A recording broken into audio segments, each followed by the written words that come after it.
We've spoken about politics and social media. In Module 2, we also spoke about trolling and community management. This video provides us with a rare insight into how politicians navigate the murky waters of online hate speech and vilification as they employ communication across social media platforms. David Shoebridge is one of the Australian Greens party members, a left-leaning progressive political party with a somewhat significant impression on the Australian political landscape. David provides us with a unique take on how politicians are often the target of online hate activities and some of the coping mechanisms that they employ to continue operating in these sometimes horrible conditions. Increasingly in politics, social media is a core way that you get your message out and you engage with both supporters and detractors. Two areas that come to mind very clearly when I think about my work as the New South Wales Justice spokesperson for the Greens on social media would be, say, in the gun debate and gun control laws. And the other one would be when we're talking about the police and police operations, drug dogs or otherwise. Both of those can be very angry, divisive debates online. They can be quite divisive in traditional media as well, but particularly, say, in the gun lobby. If we make a call for toughening up our gun laws, for even just maintaining our existing gun control laws, we often find a barrage of online trolls coming on board, trying to sort of swamp my Facebook page with comments, aggressive responses on Twitter. Sometimes we will get phone calls and emails as well that followed up, but probably the most aggressive response we see is on Facebook, and particularly the gun lobby. They are very well connected online and they hunt in a pack. The other area would be when we criticise the police. And one of the ways we do that is we have a Facebook page called Sniff Off, which is particularly critical of police drug dog operations. We say the statistics justify our criticism. They get it wrong 3/4 of the time, false positives, regular human rights abuses, we say, that follow from those false positives. But of course, that also attracts a lot of criticism, a lot of support, but a lot of criticism when we go online and make criticisms about the New South Wales police operations. And, you know, unfortunately, some of that aggressive, angry commentary is also coming from members of the New South Wales Police. And those are two areas, I think, where you can see that social media is both a useful way of getting your message out, but it also creates problems in the political sphere because you have to deal with a lot of online hate. But sometimes it can be, you get this overwhelming surge of hate online.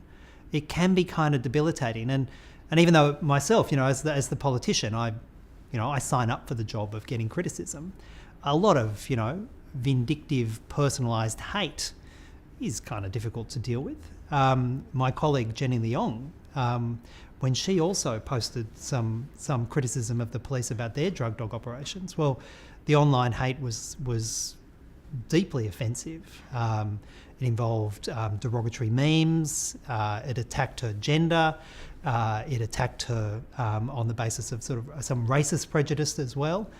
And I think I'd be lying if I said that that's not unsettling as a politician. I don't think there's any perfect answer about how you combat trolling, but the first thing you need to do is not be intimidated, not be silenced, not be bullied.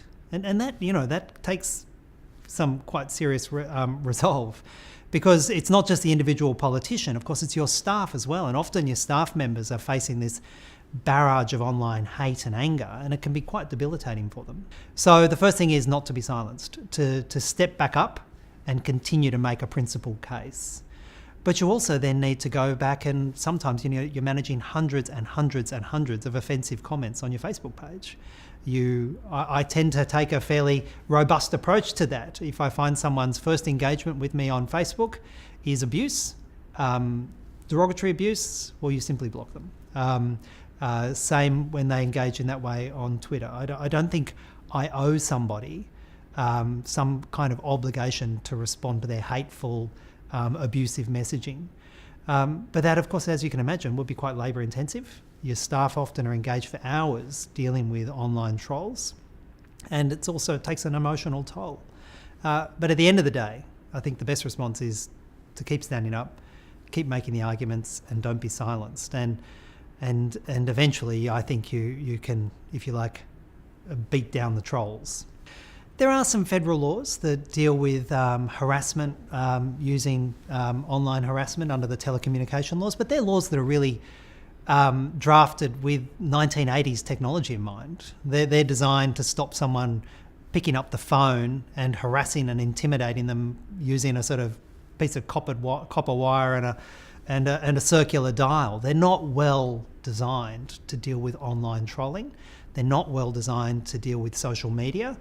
And I think Parliament, state and federal, have an obligation to modernise and reform our laws, because whilst politicians, you kind of sign up to it, sometimes we see the online hate, transfer from being an attack on the politician to be an attack on other people who are engaging on our Facebook page. And in fact, the trolls can follow from the person who puts a comment on my Facebook page, can follow them to their own personal Facebook page and engage in a lot of online hate and intimidation there. And that can be deeply personally unsettling for people, because for many people there's not a sharp distinction between their online life and their online personality and their, if you like, their flesh and blood, the remainder of their life. And when they find their Facebook page being barraged and attacked, it can be deeply, deeply unsettling. And I think we need to have some better remedies there, to either have takedown laws,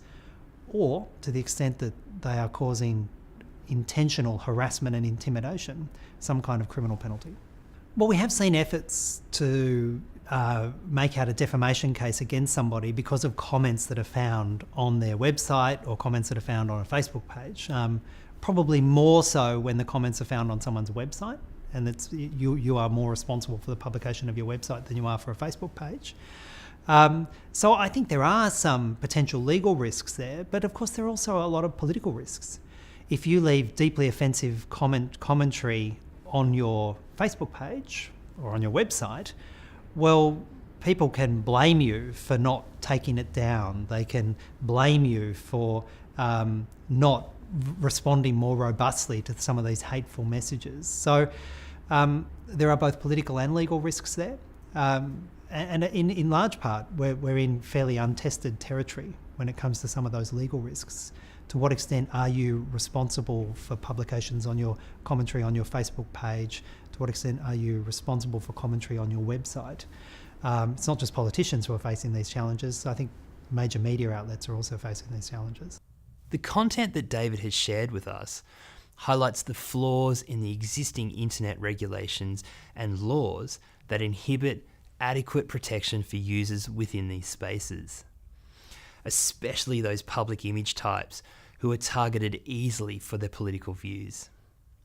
This is concerning, particularly when this scenario relates to contentious cases such as Gamergate, for example, which left several women in very unsafe environments with no institutional protection. As David points out, we collectively need to beat the trolls down by not allowing them to silence us on important matters.